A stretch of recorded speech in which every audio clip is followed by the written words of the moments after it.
Good evening. Welcome to the forum of Harvard's John F. Kennedy School of Government, and it's a special pleasure to welcome our guests from Russia here tonight. In what country is the most important election of 1996 being held? Well, in November, there's an election some of you might know here. In Israel, there's a pretty important election that's scheduled. It's even conceivable that there might be an election in England, as John Lloyd, who's been living there, recently mentioned. In Britain, yes, as the Scots say, excuse me. I think that it's a fair proposition that the most important election being held in terms of world interests in 1996 is the June 16 election for president in Russia, and the second round of that election after, if it's held, in which the president of Russia is chosen. We have tonight to discuss this topic a most extraordinary group, and this is a initial program of what is a weekend or two-day exercise of Harvard's Strengthening Democratic Institutions project, in which we're trying to discuss among experts here and elsewhere in the United States and from the international community this election and its significance. For our panelists tonight, I've offered them 7 minutes each for their initial presentation. And in one case, since Irina is going to be speaking in English and therefore not requiring translation, we're giving her 10 minutes, but that's the exception. John Lloyd has sued that if he were to speak American, would we give him 10 minutes? But the answer is no. He only gets 7 minutes. Okay? And they have 3 questions which we hope they will address in the course of their comments. First, who will win?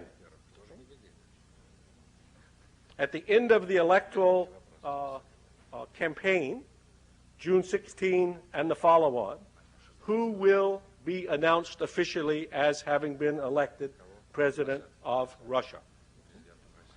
And in particular, with respect to the candidates who are thought to be front runners at this point, Zyuganov, Yeltsin, Zhirinovsky, Yavlinsky, Lebed, and several others who may be registered. If you were making a bet tonight, what odds would you give on this person being announced as the winner of this electoral campaign at the end of the exercise? As I was saying to our guests at dinner, now Russia being a country in which everything is free, it's now possible, as in England at Ladbroke, to place bets, in fact, on various candidates. And there is a pari-mutuel betting exercise that you can engage in Moscow.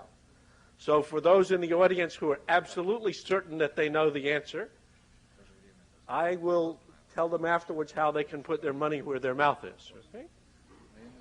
But asking experts to place their odds on alternative candidates is an analytic way of reminding us all how uncertain things are and giving us all a chance to be wrong, as we have been on many prior cases. So I suspect at least some of our panelists will wriggle a bit, but I'll do my best as a moderator to try to cause them to indicate what their number is.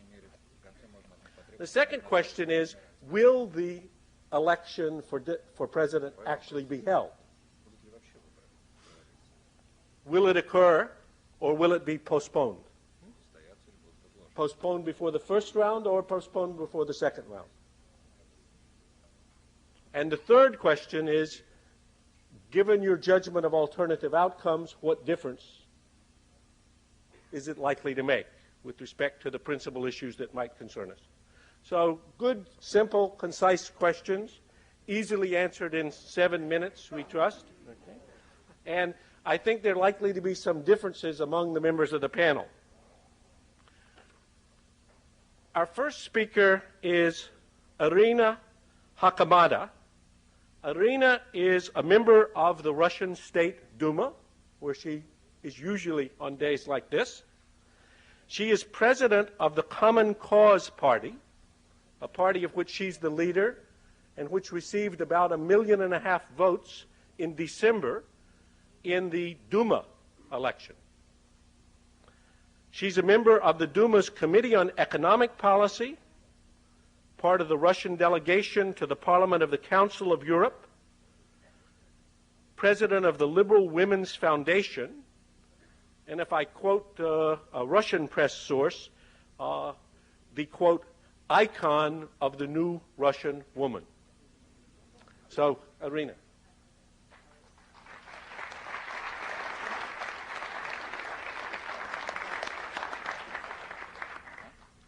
Ladies and gentlemen, I had never read my speeches in Russia, but now I am reading my speech because my English is not enough good. It's a great honor for me to speak in Harvard University, which is famous throughout the whole world as one of the most prominent scientific and cultural centers. I think I am a politician on new wave. We have benefited from the changes and are striving to influence the decision-making process in Russia. We are self-made people. We worked at the emerging markets under non-standard conditions. We created the first large private companies in Russia, and now our evaluation of the current situation in Russia is rather cautious. In my speech, I would like to stop at some general issues of future elections. One of such problems is the problem of search of national idea. It is well known that the communist idea replaced the official ideology of the Russian Empire, orthodoxy, autocracy, the nationalism. It mainly happened because the communist idea, interpreted by the Bolsheviks, was also imperial and corresponded with mentality of traditional society. The current transition is more complicated because it is transition from the ideology of the traditional to the ideology of modern Western society. The concept of market hasn't become a consolidating idea for society. For most Russians, the market is synonymous not with the natural course of things, but with the means of personal enrichment. In fact, the market concept does exist and work. It determines real behavior of millions of people, but it hasn't become the concept of order and justice. Another important ideological problem concerns power. The supreme power hasn't become the carrier of any high idea, mainly because it is rejected by the society. Thus, we can speak about an ideological vacuum in Russia. A great number of political groups is trying to fill it, not with values of freedom, but with the opposite ones, from Russian державность, great Russian statehood, the reunification of the former Soviet Union. There is only one way out of the situation, the crash formation of civil society where market, law, and justice blend well with each other in a natural way. I would like to suggest several methods to finding the way out of current situation. Benefits for the third non-profit sector. Civilized lobbyism should be accepted as a norm. The renovation of the elite. A practical politics. The transition to the electoral system or the majority rule. The second problem I would like to highlight is the discussions about geopolitics. The ideological vacuum, the general instability, the pre-electoral situation compel the authorities and the opposition to exploit foreign and geopolitical subjects. In my view, the present intensive discussion on geopolitical and foreign subjects such as Russia-Chechnya, Russia-NATO, Russian Euro integration inside the CIS is not more than a pre-electoral rhetoric. It must not be regarded in any way as a sign of emergence of new Russian expansionism. It is evident for the greatest majority of Russian politicians that actual process in the international sphere go exactly on such a scale and with such speed as it is said by real historic opportunities of their participants. Russia's real role in certain regional and global problems will be defined by the level of political stability, by the possibilities of maintenance of the country's economic security, by the continuity of conducting the policy of market reforms. Thirdly, I would like to draw your attention to the problem of political democracy. It is true that there are all the essential institutions and tools of democracy in Russia: a power distribution, a parliament, a president, elections, referendums, a multi-party system, public organizations, and lobbyism. However, what actually happens is that these tools are widely used by national patriots led by Zhirinovsky, communists led by Zyuganov, traditional anti-market lobbyists from industrial and agrarian sectors. Only 20% of former state businesses have adjusted themselves to the market.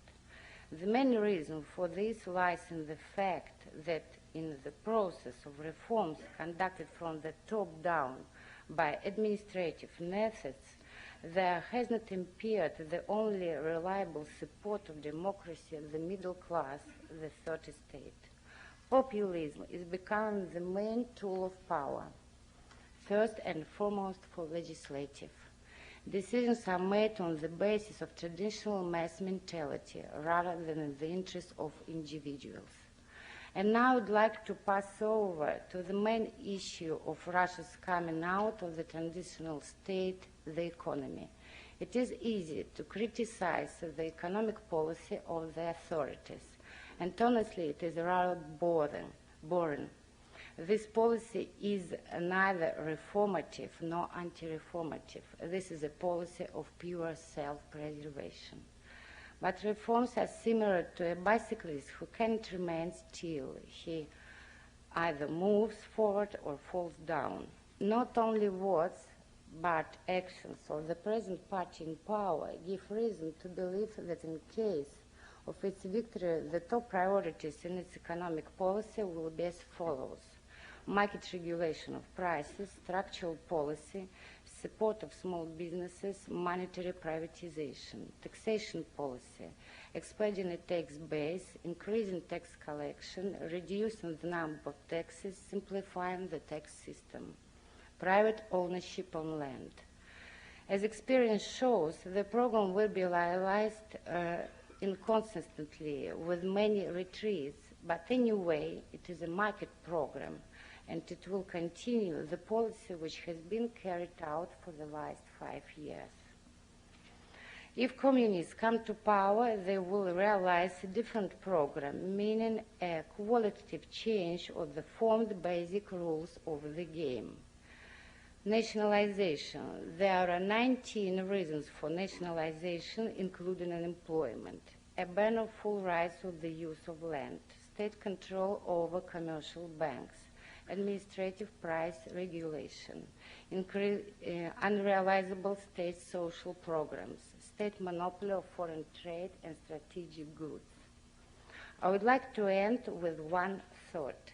If we take a look at the last decade, Russia has made a considerable leap within the realms of the possible. Russia has passed the way of a whole epoch within 4 years and 4 months. Politics is the art of the possible. We have done the impossible. The real success of the reforms in Russia has surpassed all boldest expectations. At the moment, Russia is at a crossroads again. That is why the West should be extremely tactful with Russia and let a purely competitive principle of national interest give way to the principle of true cooperation in the name of promoting reforms in Russia. A little totalitarian Russia is a big threat to a civilized world community. And I would like to add that I'm sure that we will have presidential elections on 16th of June. I'm sure that President Yeltsin will be winner. And I'm sure that in the future we will have two stages of elections, the first and the second. On the first we will have two persons, the first Zyuganov and the second Yeltsin. And on the second, I think Yeltsin will be winner. Thank you so much.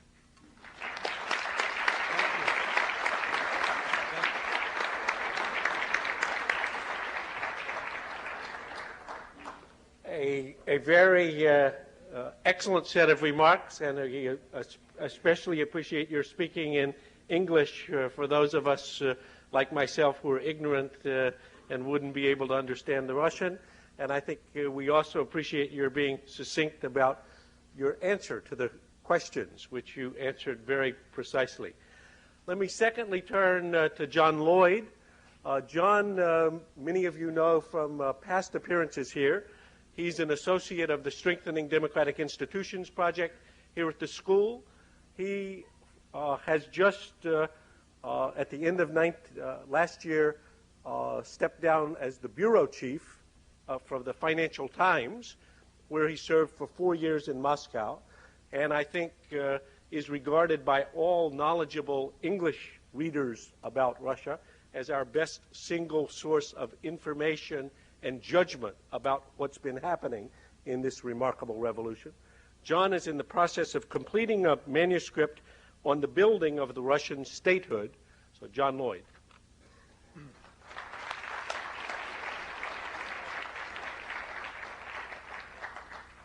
Thank you very much, Graham. Graham, as usual, misquoted me earlier on when he said that I asked to speak in American. I actually asked to speak in Scottish.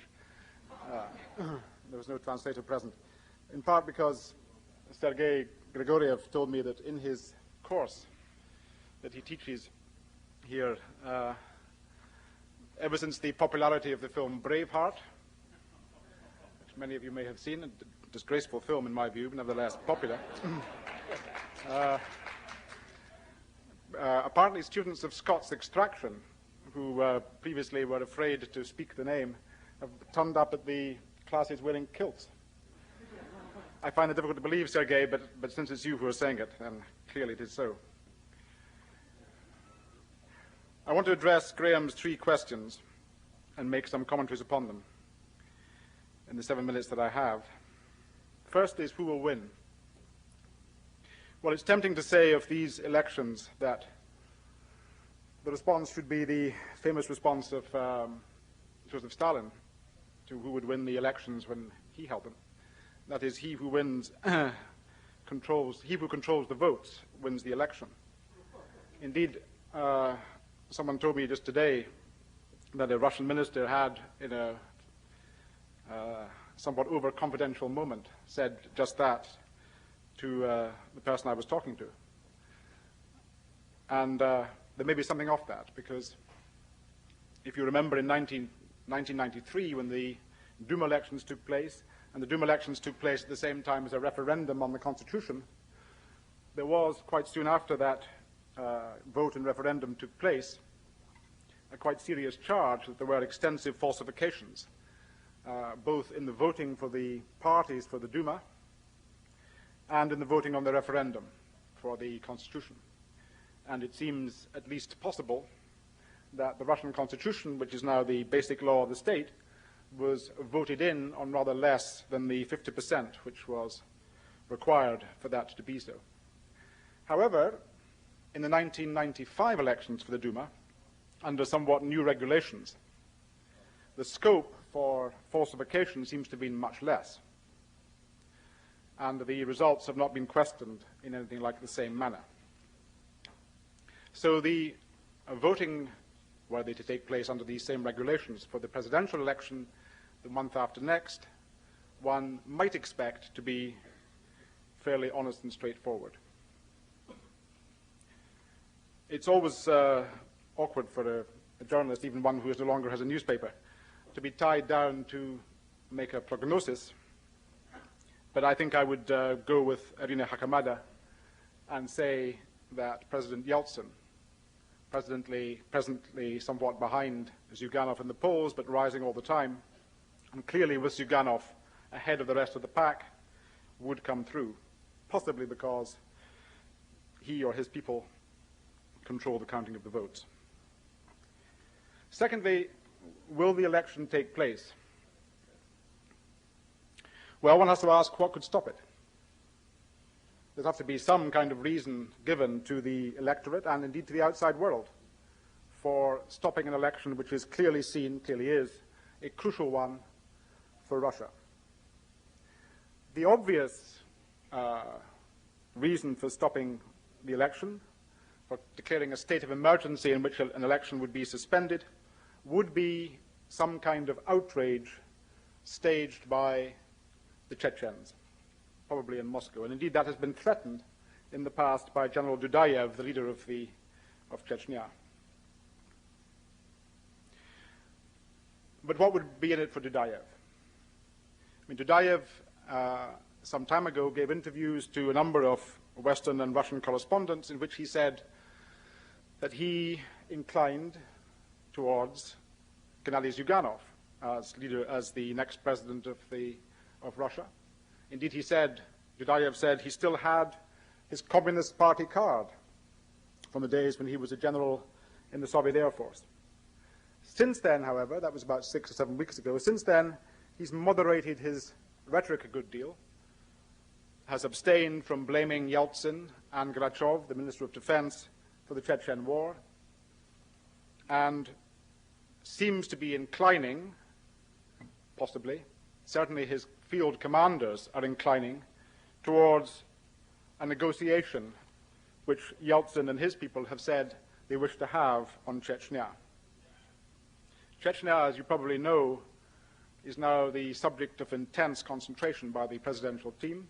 Yeltsin has several times said the war is over, only for it to continue in an embarrassing fashion for him. And the only thing which seems, the only rabbit left in the hat for Yeltsin to take out before the elections, which draw ever closer, would be the declaration of a negotiation process. And presently, there is being mooted a negotiation which would be mediated by President Shaimiev, the president of Tatarstan, which was the first of the Russian republics to negotiate a separate treaty between itself and Moscow, between the government in Moscow.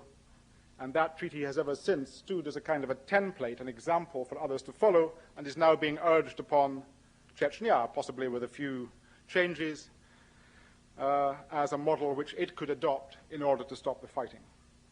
It seems to me that that road will certainly be pursued. The key thing is whether or not Dudayev wishes to accept negotiations and what his calculations are on who the best president of Russia would be as far as he's concerned. It seems to me then that the possibility of some major outrage perpetrated by the Chechens in Moscow or some major Russian city, or some kind of hostage-taking, as there was in Budonovsk last year, is, although by far not impossible, is increasingly remote. Lacking that kind of excuse, I cannot see any good reason that Yeltsin would give either to his own people or to the world at large for cancelling the elections. I also think that he's now running very hard to be president, and that he has accepted that there will be an election on June the 16th, and after that a second stage of elections, and that he hopes, indeed thinks, with some reasonable certainty that he will win. And therefore, again, I have to agree with Irina Hakamada, yes, there will be an election on June 16th and a second round thereafter. Now, Graham, in his customary orderly fashion, asked us to address what will be the result of that election. And what above all, since we seem to be talking mainly about either a Zyuganov or a Yeltsin presidency, what would be the result of one or the other? Well, let me speak just a little bit about Mr. Zyuganov, the leader of the Communist Party. Mr. Zyuganov, one has to say, first of all, is an extremely impressive political leader. I don't agree with those who find him to be dull, boring, wordy. He is dull, boring, and wordy, but he's also more than that.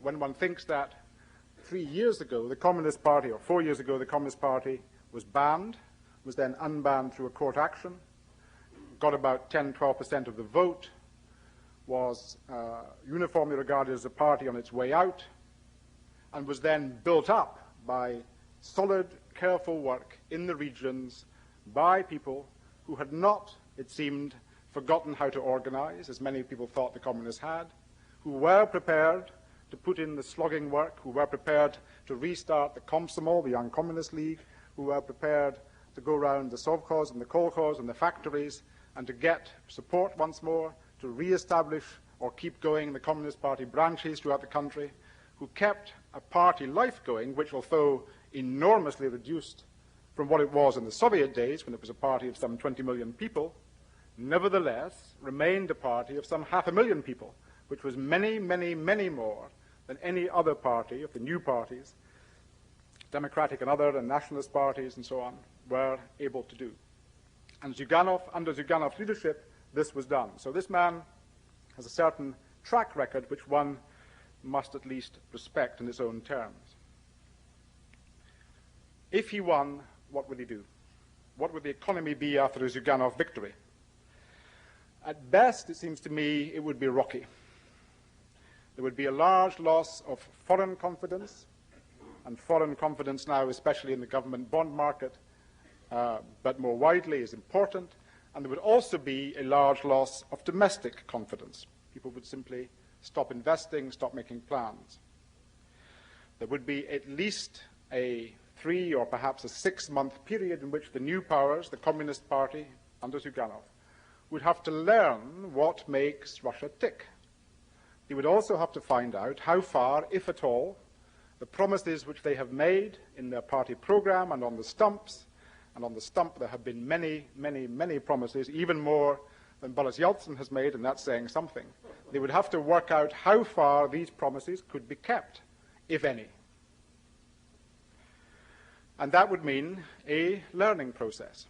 The optimistic part of that is there would be a learning process, that there are people that they put in the economic ministry and the finance ministry and the other ministries would learn that Russia now operates on different rules from that under which it operated when there was a Gosplan. And one of Mr. Zyuganov's main advisors is a man called Mr. Maslyukov, who was chairman of Gosplan back in the not-so-good old days of the 1980s.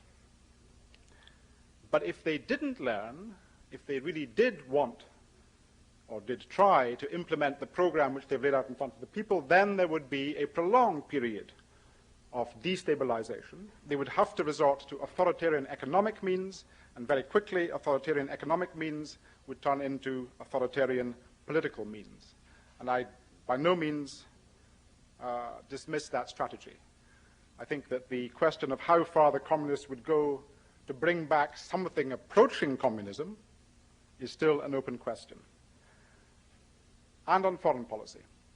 On foreign policy, Mr. Zyuganov has said, of course, widely different things to different people, but one could expect at least an attempt to restart, to reheat the warm relationships which Russia or the Soviet Union had with its client states or its friendly states in the Middle East for no other reason than to collect the enormous debts they own or to sell them more arms.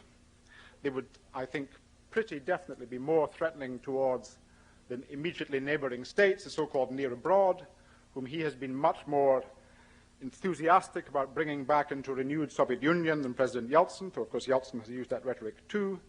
And I think one could expect him to be more hostile towards both the West and Japan. So one would expect, at least in the short term, and possibly again in the long term, if not a Cold War, certainly a cold peace, but possibly worse than that. Would he solve Chechnya? Well, I think even in spite of General Dudayev, he's going to face the same kind of constraints as Yeltsin, and because he's presented himself as a super nationalist, he could hardly come in and very quickly give away Chechnya's independence. And so I think that if General Dudayev expects a better negotiation from Zyuganov, he's wrong. Would he learn is the main question about Zyuganov. Would he become the kind of communist that one has seen in Poland with Kwasniewski, in Lithuania with Brazauskas, and so on? Would he become a communist in name only, and he remains a communist in name, as the others have not, or would he turn into a soppy social democrat like the rest?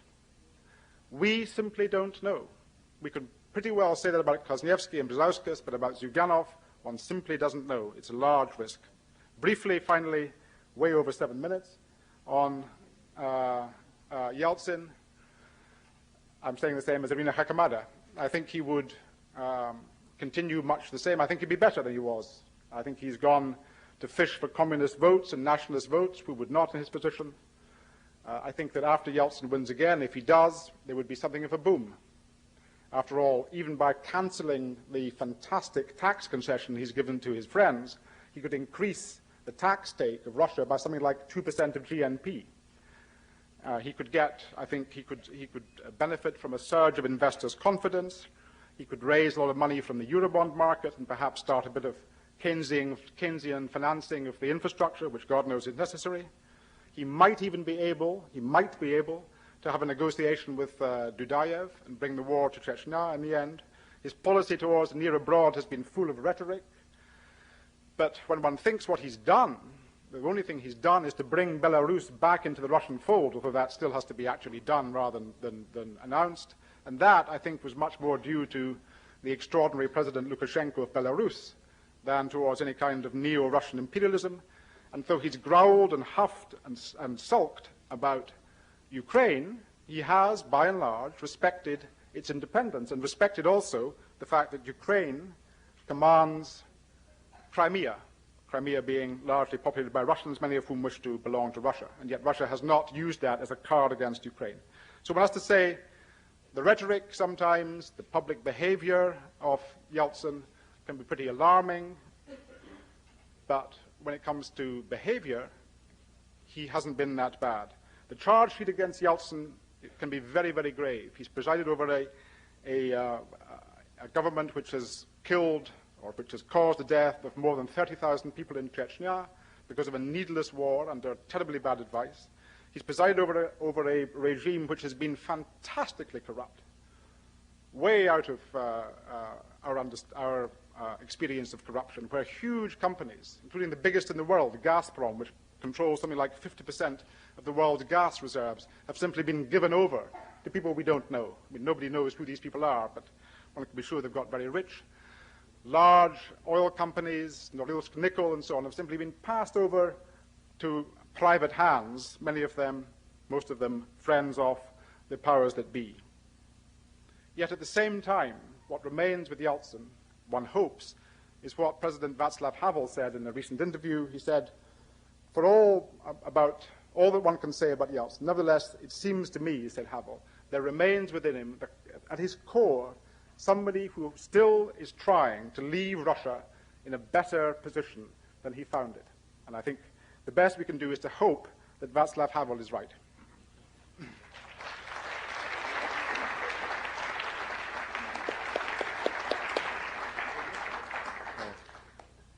After all of these rather difficult statements about the Yeltsin government, Sergei Kolesnikov may wonder why we have kept him for the third remark. Sergei has worked for the Yeltsin government from the outset and is currently the special advisor to Prime Minister Chernomyrdin. In the December Duma campaign, he played a key role in the campaign efforts of Nash Dom Rossiya.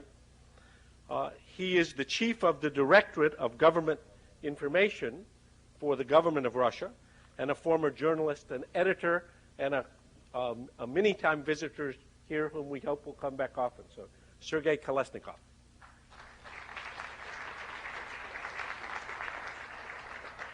Ladies and gentlemen, during previous presentations, you had listened two languages, American English and just English.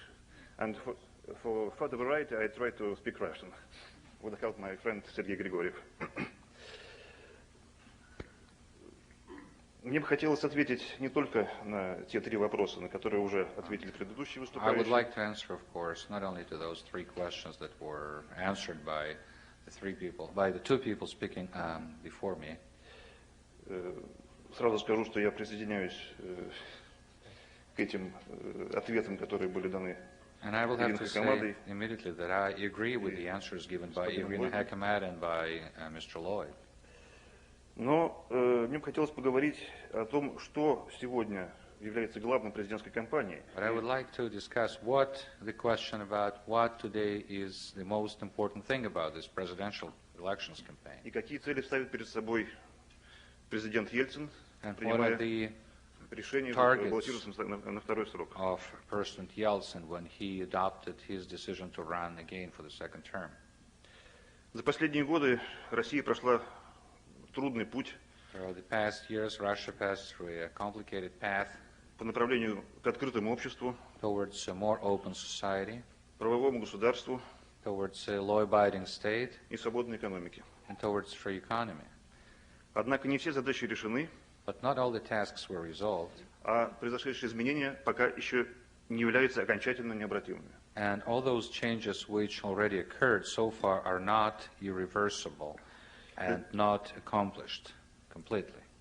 Достижения последних лет, The achievements of the past years, при всей их противоречивости, with all their controversial nature, могут быть поставлены под удар попыткой реанимации политического монополизма, could suffer a blow as a result of attempts of reanimation of political monopolism, возобновлением идеологического диктата, by the renewal of ideological dictate, директивного управления экономикой, by monopolism and administrative orders given to the economy, восстановление экономических барьеров между Россией и Западом. and by the restoration of various bars between Russia and the West.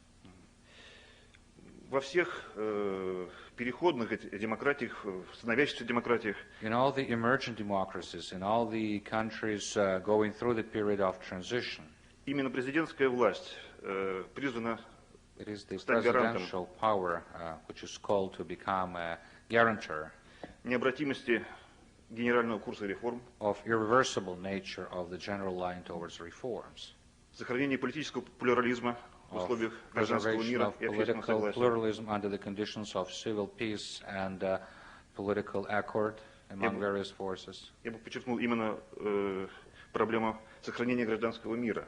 And I would, first of all, stress the issue of preservation of civil peace. Это и обеспечение общенациональных интересов, There are also issues about the guarantees and taking care of the national interests, как внутри страны, так и both в inside the внешнеполитической country сфере. itself and in foreign policy. Если говорить о внутренней, что ли, стороне дела, To speak about the domestic part, то президент призван быть арбитром в противостоянии отдельных политических и экономических сил. the President has a mission of being an arbiter, trying to coordinate the roles played by different groups and political forces, Гарантом того, что неустоявшиеся демократические институты being the guarantor that unstable yet political institutions не могли бы быть использованы против демократии и could против not be интересов used нации. against democracy and against the interests of the nation as a whole. Конечно, решение Бориса Ельцина баллотироваться на второй срок было Of course, непростым. Yeltsin's decision to run again for the second term was not an easy one. Он долго размышлял He's been thinking for quite a while. и пришел к этому решению вполне осознанно, Finally, it became his conscientious choice, опираясь на осознание ситуации в России, by relying upon политической, his экономической. understanding of the concrete situation in Russia and of various political and economic factors. Почему это было так трудно? Why was it so difficult? После 1991 года, когда After 1991, он был всенародно избран на пост президента России, when he became a popularly elected president of Russia, произошло немало изменений a lot of changes already occurred, от распада Советского Союза beginning with the disintegration of the Soviet и Union становления принципиально нового российского государства and the emergence of a principally new Russian state, до тяжелейших шагов по пути радикальных экономических реформ. To the most complicated steps along the path of radical economic reforms. Тяжким бременем политики последних лет A heavy burden for the policies of his past years было практически непрерывное и жесткое противостояние с оппозицией. Was his constant and very tough confrontation with the forces of the opposition. Особенно тяжело было принимать непопулярные решения. It was especially painful to adopt most unpopular decisions. Тем не менее, решения необходимые, прежде всего в сфере Nevertheless, экономики. those decisions were necessary, and first of all, in the sphere of the economy, Финансовой стабилизации. financial stabilization. Но эти решения принимались, хотя президент и правительство понимали прекрасно, какую реакцию они могут вызвать у большинства населения. But those decisions were still adopted despite the fact that both the president and the government understood pretty well that they might cause negative reaction on behalf of the population. Но президент принял на себя полную ответственность за все события последних лет. But the president took upon himself full responsibility for all the developments of the past years. Будучи убежденным в том, что суммарный баланс последних лет Convinced that the total balance of his achievements throughout the past years несомненно в пользу реформ, в is пользу still преобразований. incomparably better and is in favor of reforms, in favor of changes to the better. Практически предотвращена экономическая катастрофа, которая In была fact, реальной для России The в начале economic президентства Ельцина. catastrophe, which which looked like a real possibility during the initial stage of Yeltsin's presidency, was prevented. В принципе, мы рассчитываем на то, что уже конец 96-го, 97-й год, это реальный перелом, по крайней мере, в инвестиционной сфере на базе результатов финансовой стабилизации. At this point, we believe that 96-97 would become really breakthrough years in terms of economic growth, at least from the point of view of growth of investments into the economy, and on the basis of what was already achieved in the sphere of financial stabilization. Но все это может быть поставлено под удар But this is all could be put in danger неверным политическим решением, которые могут принять избиратели. by wrong or incorrect, or not always correct political decisions that could be taken by voters. Я говорю не только об экономике, я говорю и о том багаже политических преобразований, которые за это время произошли. But I'm speaking not only about the economy, I'm speaking about the whole set of changes which have already occurred in the country since the time. Здесь тоже, естественно, немало противоречий. Of course, we can find a lot of contradictions here. Как известно, как показывает опыт посттоталитарных стран, As the experience of post-totalitarian development of a number of countries shows, создание новой политической системы требует сильной президентской власти. the creation of a new presidential system, of a new political system needs strong presidential powers. Но одновременно это и преодоление извечного для России, для российской государственности синдрома единовластия, отрицания принципа разделения властей.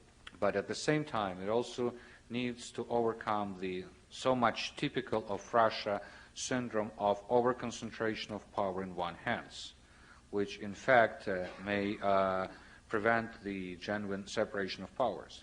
Труднейшая задача сочетания сильной президентской власти и нормального цивилизованного парламентаризма. Most complicated task of combination of strong presidential powers and civilized parliamentarism. Опыт последних лет, после 91 года, The показывает, как это трудно experience of сделать. the past years after 1991 shows what kind of a real complicated task it is. И, в частности, задача второго срока And in particular, президента tasks for the second term of Yeltsin's presidency – это закрепить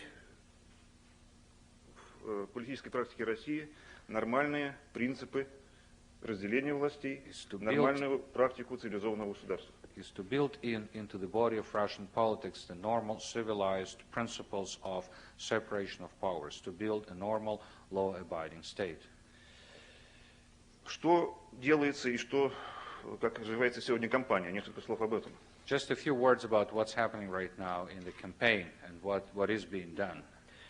Ну, я бы сказал, что эти выборы являются уникальными в истории России. These elections are unique for the history of Russia. Это первые в истории России перевыборы действующего президента. These are the first in the history of the nation elections where the incumbent president is running to be re-elected, or the incumbent leader is running to be re-elected.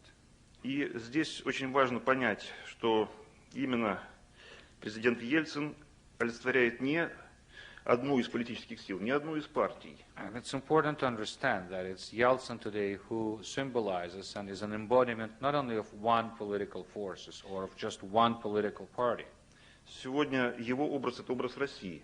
Today, Yeltsin's image is in the way is the image of the whole of Russia, И как государство, both as of a state, как некой общности, которая объединяет, as of an интегрирует всех, entity which unites and integrates the nations and ethnic groups that live on its territory, и как, собственно говоря, мечты о будущем, о некоем русском чуде, которое and the должно embodiment also at the same time of возродить some Россию.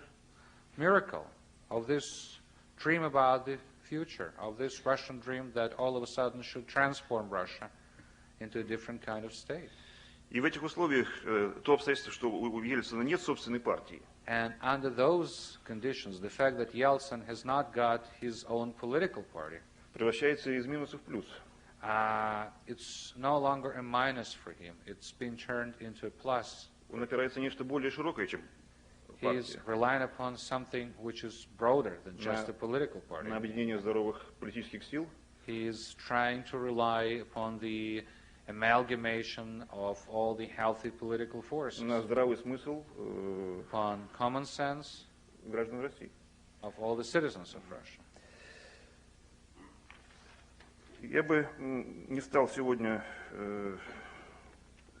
вдаваться в детали, сколько процентов у кого будет в первом туре. I wouldn't want right now to go into details of what will be the percentage of Я согласен, somebody's votes received in the first round or in the runoffs. но все-таки хотел бы донести до вас главную I мотивацию. still want to convey what I call the most important motivation, Для чего эти выборы и с чем идет на них президент Ельцин. like why these elections do take place and what is Yeltsin going to those elections with.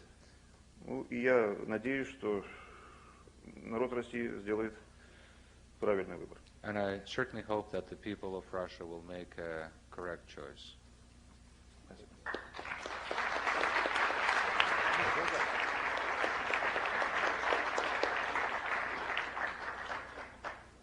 So I've received a notice here that our colleague Igor Gaidar has been unavoidably detained and will be unable to be with us here tonight. He sends his profound apology, and I'm going to express my regret and disappointment.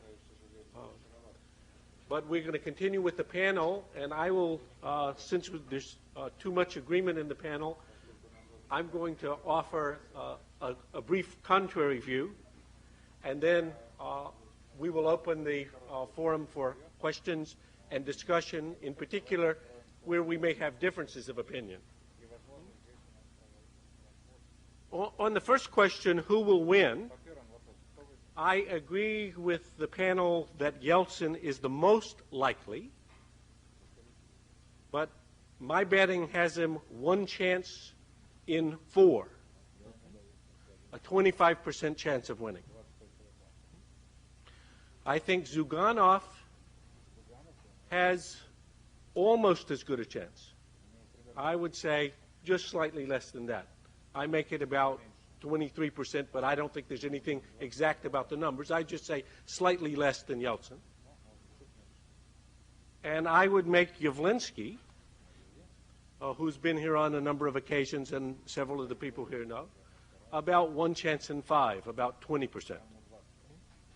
Now, why do I think it's so uncertain? Well, in fact, let me just mention that in the betting tables in Moscow today, Yeltsin is made to have a 33% chance. So if you're more confident than that, you can bet. Yeah. Zyuganov is made to have a 63% chance. That is almost twice as much as Yeltsin. Yavlinsky, a 19% chance. Lebed, 13%. Zhirinovsky, 16%. These don't add up because it's parimutuel, that is, depending on who's been making the bets. Okay? Now, why so close? The electoral procedure, as several of our panelists have suggested. In the first round, in order to win, you have to receive 50% of the votes plus one. So with this many candidates running, no one will receive 50% plus one. So if no one receives 50% plus one, you go to round two, and the top two candidates compete. So it's fairly easy, therefore, to forecast that if the election occurs, in the first round, Zyuganov comes first. And really the only interesting question is who comes second. And as I read the tea leaves, it could be Yeltsin, but it could be Yavlinsky. Indeed, it could be Zhirinovsky. It could be Lebed if he registers and if Yavlinsky should drop out. Indeed, the person who comes second may get as little as 15 or 16% of the votes. So it could be quite close. Now, the closer it is, the more it's to Yeltsin's favor because his folks ought to be able to count at least a few more votes. Okay? And yet, if you look at the trial run for this in December, in the Duma election, Chernomyrdin got only 11% of the votes, or was reported to get only 11%, however many he counted in addition. So why so close and so uncertain about Yeltsin, given all that's been accomplished and all the good things that have been said? I would say three reasons, briefly. First, the Reagan question. In political campaigns, the central question in almost all normal democratic campaigns is the Ronald Reagan question, which he put so clearly in 1980. He said, ask yourself, ordinary voter, are you better off than you were 4 years ago when this other fellow took office? If you think you're better off, please vote for him. If you're not better off, please vote for me. 80% of Russians in polls say that they're worse off, mostly in terms of their material conditions and security. They are worse off, just in those terms. In any case, that's what they believe. Second point, we saw a trial run of this campaign in December, in the Duma campaign. Chernomyrdin ran as the candidate of the government. Indeed, the party was called the Party of Power, or Najdom Rossiya. Chernomyrdin represented almost all the strengths of the government in power, but was able to distance himself from some of the weaknesses, like Chechnya. And how many people voted for Chernomyrdin? 1 person in 10. That is, 9 out of 10 decided to vote for somebody else when given a choice. Third reason for thinking Yeltsin may have trouble, the campaign promises that Yeltsin has been making that matter most to the citizens are likely to be seen to be hollow by the citizens by the time they come to vote. Specifically, the first item on the list when people were asked in a poll last week is Chechnya. On March 31st, Yeltsin announced a ceasefire and peace in Chechnya. But NTV, the independent TV in Moscow, shows every night that the war continues. And the gap between the promises and the performance will be plain, I think. Secondly, Yeltsin has promised that people will be paid the back wages that were not paid to them previously, and is making a vigorous effort to cause that to happen for government employees and for state-owned enterprises. But about 80% of the people who haven't been paid back pay work for now private enterprises or for enterprises that are two steps removed from the state. And presidents can decree that people should be paid. President Clinton could decree that private enterprises in the U.S. should take some action. But the gap between such a promise and the performance is something that people can measure in their pocket. So I say much closer. Second question, will the presidential election be held? I think, again, the answer is likely yes, but I would make it only 2 chances in 3. That is a 33% chance that it will be postponed. And I think the difficulty is in figuring out how to postpone it. Why might it be postponed? Because when Yeltsin, and particularly the Yeltsin apparatus, look at the likelihood that they will lose, they have to consider what might be their alternative. And I think the main reason why it's not likely to be postponed is not only President Yeltsin's commitment to a democratic Russia, but his uncertainty that he would be able to enforce a postponement. Namely, that the power ministries would comply sufficiently against what would be likely people in the streets, as happened in '93. What difference will it make? It's a long subject, but there's a Russian joke now that says, how does a Russian choose between Yeltsin and Zyuganov and Zhirinovsky? And the answer is, well, you can either choose the Chechen war, or a civil war, or a global war. So, on that note, I will stop and suggest that we go to questions from the audience. Let me say that there are microphones at the left and the right-hand side, and you might identify yourself, if you would, to start. And why don't we start here on this side, please? Hello, my name is Lada Yemyanova. I'm a student at Chechnya School of Law and Diplomacy, studying international environmental policies and sustainable development. And a little closer to the microphone, please. And I would like to, yes, I forgot to say thank you for coming and sharing your opinion about what happened in Russia.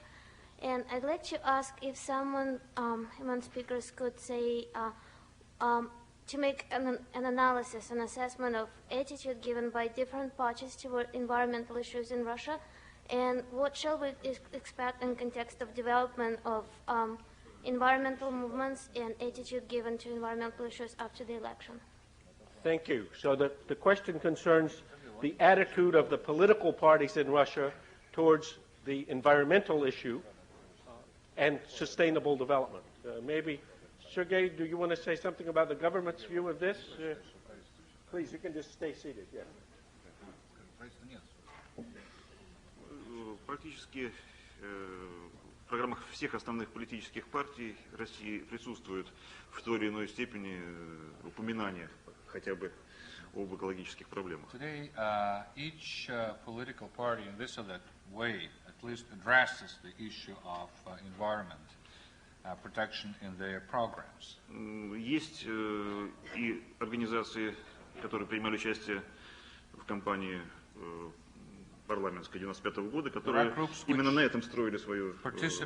In the parliamentary elections in December of 1995, and they were using the protection of environment as one of the key issues in their electoral strategies.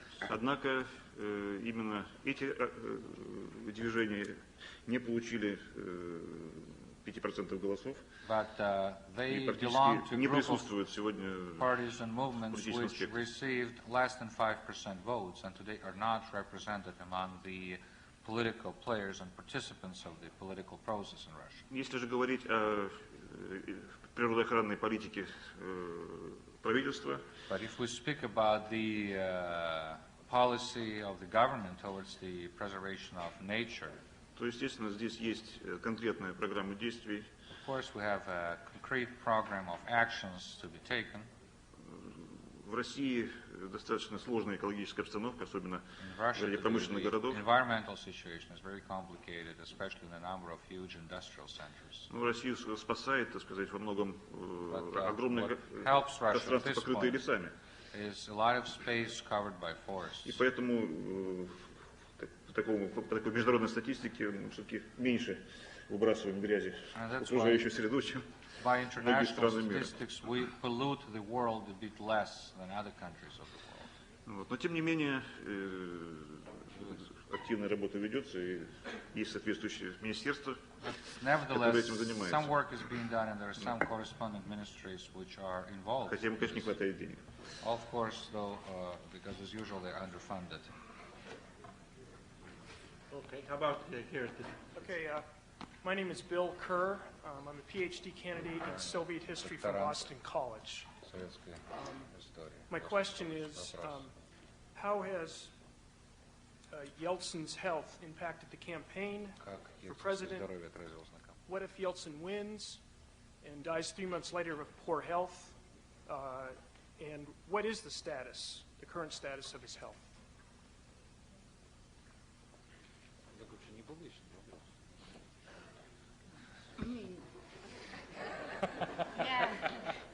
Я попытаюсь ответить на этот вопрос, хотя я не знаю, как себя чувствует Ельцин, я не являюсь приближенным лицом. I would try to answer this question, although I don't really know how he feels, and I don't belong to his inner circle. Однако я участвовала в разработке имиджа президента в предвыборной I кампании. participated in some work aimed at the creation of better image for the president for his election campaign. И хочу сказать, что единственный выигрышный имидж для президента – это that имидж царя. The only beneficial image of the president that can work to his benefit today is the image of a czar. Потому что в России, в традиционном Because обществе, in Russia, in this pretty much traditionalist society, царю прощают все, если он исправляет ошибки. the czar is forgiven everything if the czar is eager to correct his mistakes. Он является более удобной фигурой, чем другая. The czar is a more convenient personality to deal with than any other. Поэтому его состояние здоровья сейчас That's why his health today играет как раз на него. works for him, not against him. Ему не надо очень много встречаться с He людьми. doesn't have to meet a lot with people.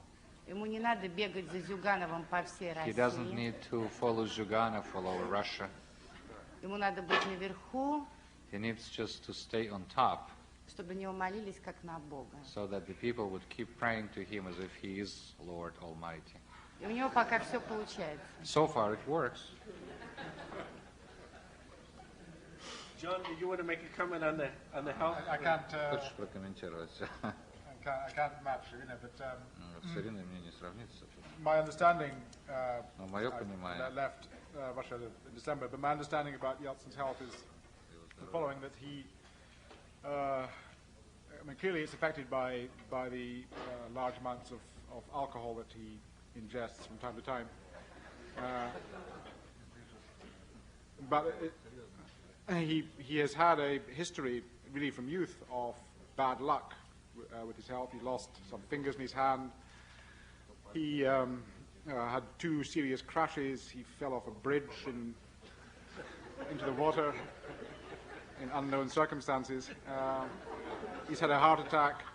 I mean, he's a man who's gone through a lot and is still running Russia. My understanding is that what he needs is a heart bypass operation. And your president offered him that. Offered him to come to America to get an operation. He didn't put it in terms of getting a heart bypass operation, but he offered him aid, Medicaid, some time ago. And of course, Yeltsin couldn't take it up because to come to an American hospital or a German hospital or whatever would be unpatriotic. But there is no, as I understand it again, no technology, or certainly not any kind of sure technology for doing a heart bypass in Russia. Therefore, he has to wait until after the elections, where a heart bypass may be done. But I mean, that's was second-hand information, which, since I wasn't working for a newspaper, I didn't have to check out. But I kind of believe it. I think on the health, I would make just two quick comments. First, I think most people allow that Yeltsin is on the wagon these days, and actually has been since his heart attack, and been more focused and more vigorous as he's gotten into the campaign than before. Actually, even lost a little weight. Some people have commented on similarities with other people who are running for office, but I won't say anything about that. The second fact is that Yeltsin is now, he celebrated his 65th birthday in February, which makes him 8 years older than the average Russian male life expectancy under the current conditions in Russia, and he's lived a harder life than most. Please. My name is Nyaka Kangari. I'm from the business school. I have a question for both Ms. Kakameda and Mr. Lloyd. How responsive do you think the Russian voter is to foreign influences, specifically on the margin, the G7 leaders that went to Moscow and Bill Clinton? How much of an effect do you think that has on Russian voters in swaying the election towards Yeltsin's camp? I'll start, if I may, because Irina actually is more interesting on this than I am, because I know that from what she was saying at dinner. I think that my own view in general about Western influence upon elections or indeed anything else in Russia is that it was quite high towards the end of the Gorbachev period and the beginning of the Yeltsin period, that is the end of the 80s, beginning of the 90s, when there was a quite extraordinary, certainly among the elites, but even more generally, pro-Western feeling.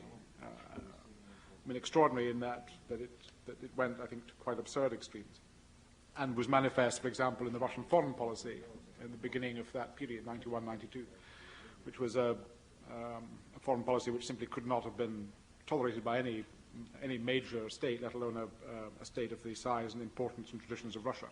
And that's turned around very quickly, to the point where now I think much Western comment is counterproductive and would have to be very diplomatically phrased for it to have any effect.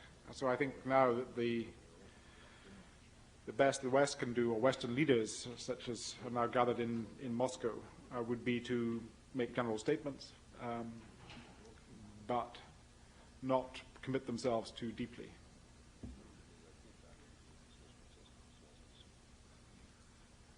Ну, я могу сказать, что нужно в России различать два типа избирателей. I can say that you have to distinguish between the two types of voters in Russia today. Значит, первая группа – это The Москва, first group would be Moscow, Санкт-Петербург, St. Petersburg, Екатеринбург, Yekaterinburg, former Sverdlovsk, Татарстан Tatarstan, и Нижний Новгород. and Nizhny Novgorod.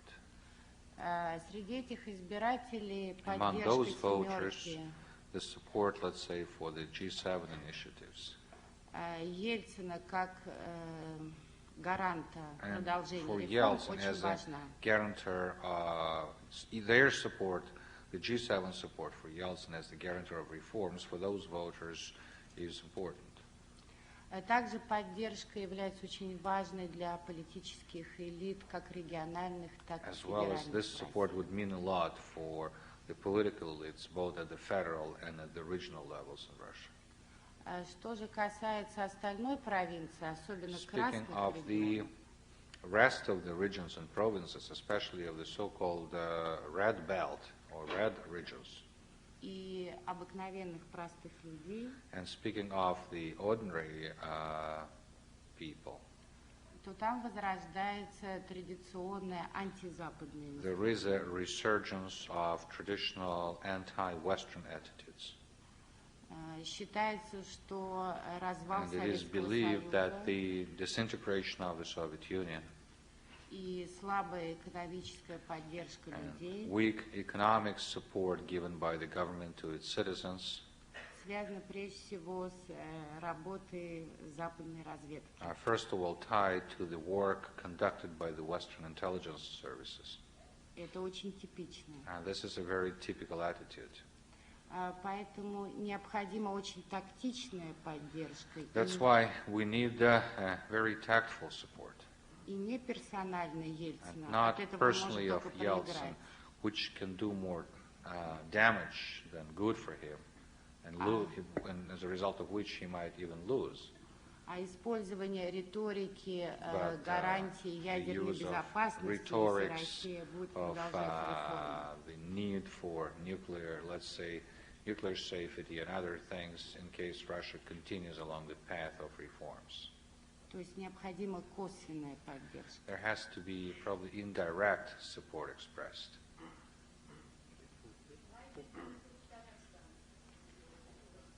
Почему вы включили Татарстан? The question is, why was Tatarstan included in the list? Ну, потому что, в принципе, наш Дом России там имеет in очень general, сильные позиции. Russia is our home, has very strong positions there. И по всем подсчетам, весь электорат нашего Дома России Because автоматически by all перешел estimates, к Ельцину. all the voters of Russia is our home are basically supporting Yeltsin today. Okay. Yes, here, please. My name is Jonathan Riggs. I'm a graduate student at Northeastern University. Hello, Sergey. How are you this evening? I appreciate the opportunity to ask this question. As has been mentioned, Russia is going through transition of democratization, and as some theoreticians have said, a factor that facilitates or hinders is having had a democratic past. And I was wondering if you could make some comment on this as a factor in Russia's process to date.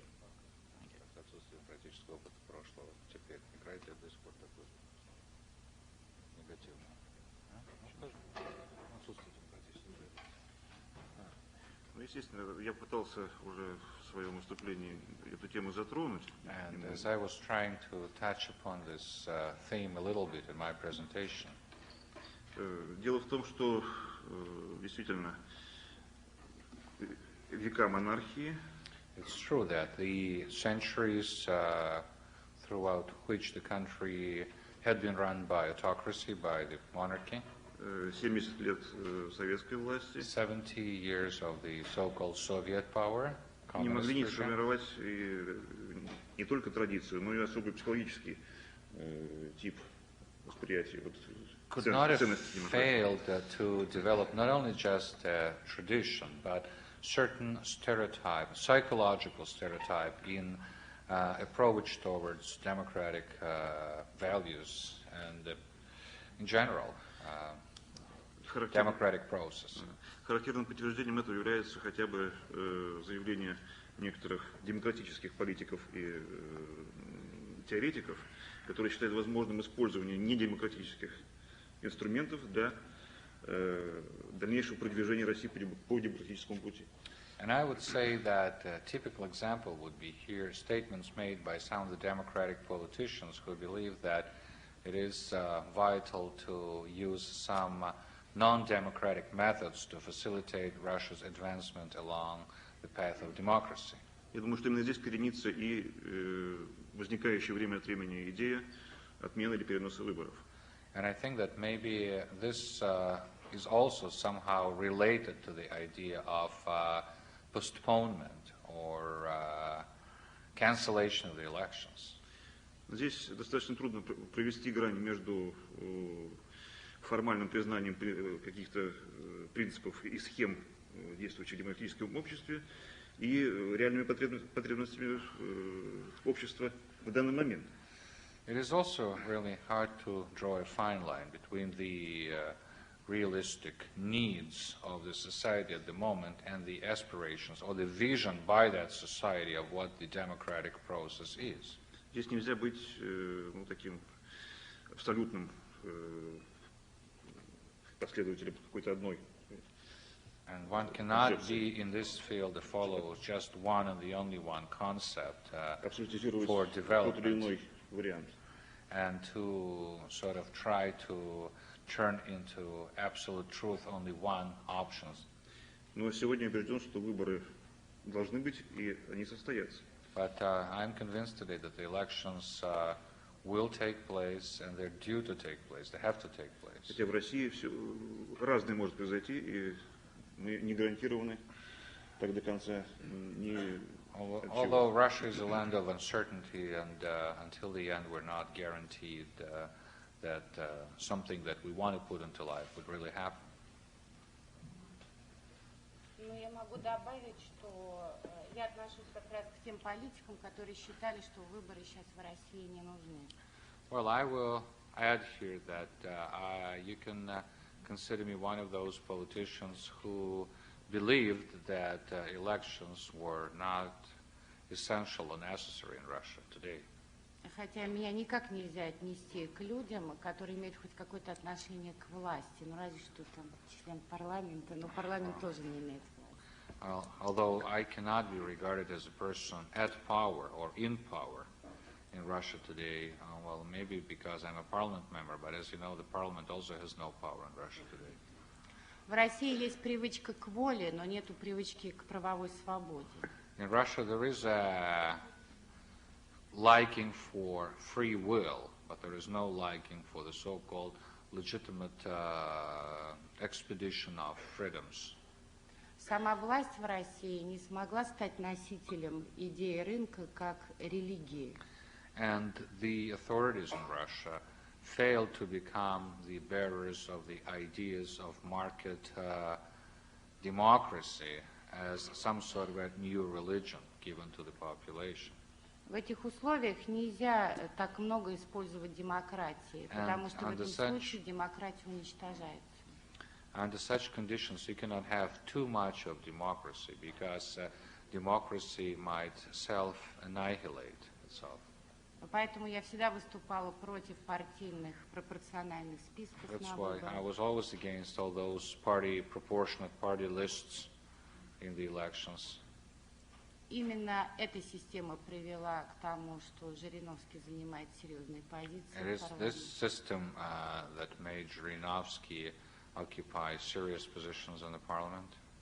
В этом парламенте только один депутат во фракции Жириновского смог победить по мажоритарной Only системе. one person in Zhirinovsky's party was able to win in single mandate constituencies.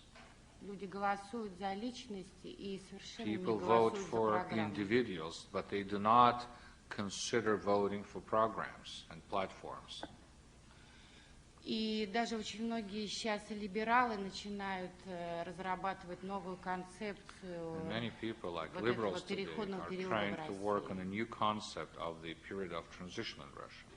И поэтому так популярен Лебедь в качестве нового Пиночета в России. And that's why Lebed, as the image of a new Pinochet in Russia, is so popular.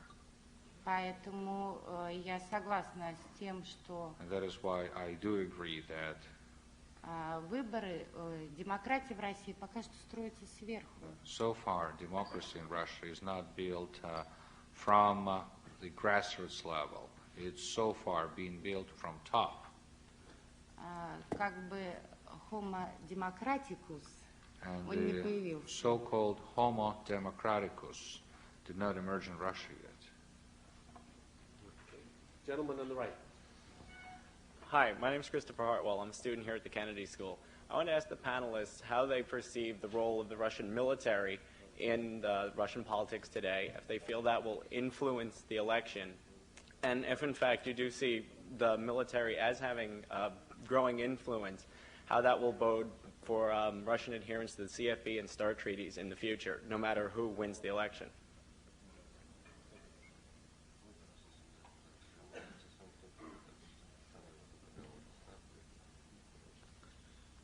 Ну, так в прямой какой-то форме в политической жизни России военные не участвовали. In a direct way, the military were not participating in Russian political life so far.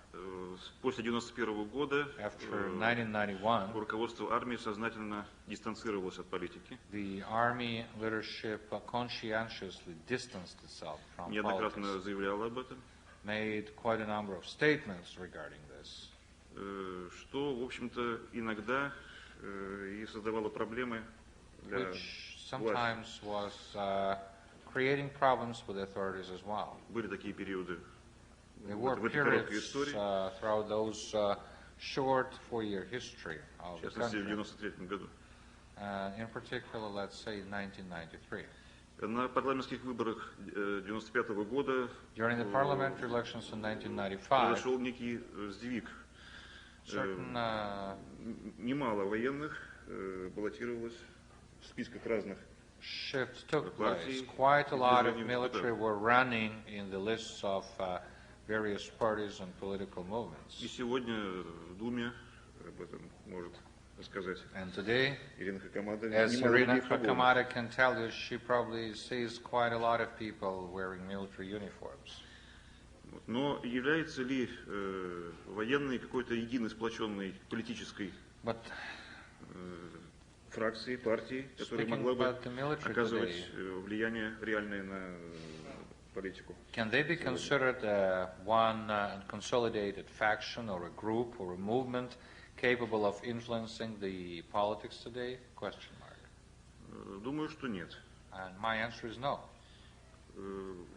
Возможно, лоббирование военных расходов бюджета частично. It's possible that they're strong enough and consolidated when they lobby for the growth of military expenses. Это вполне нормальные вещи, в принципе. Normal things for any country when they lobby for a bigger chunk of the budget. Вот, но какого-то влияния на международные соглашения, but some influence of соблюдение России international agreements договоров, to care about various treaties. Я не думаю, что какое-то тут противодействие могут оказывать военные, которые по сути своей являются людьми государственными и дисциплинированными. They are still civil servants and disciplined, and I do not believe that they themselves can really play such an independent role. Хотя, конечно, есть горячие головы среди некоторых генералов. Having said this, I have to say that there is quite a number of hot heads among the generals. And first, in particular, towards the ratification of the strategic offensive weapons treaty. Okay.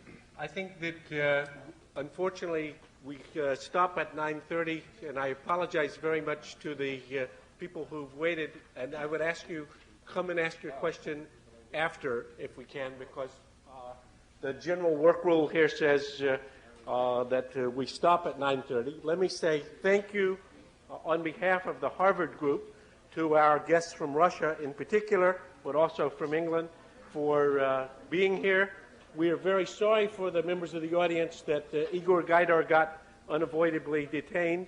We'll have Gaidar back sometime, but not tonight. And we want to thank the audience for a good evening. So thanks very much.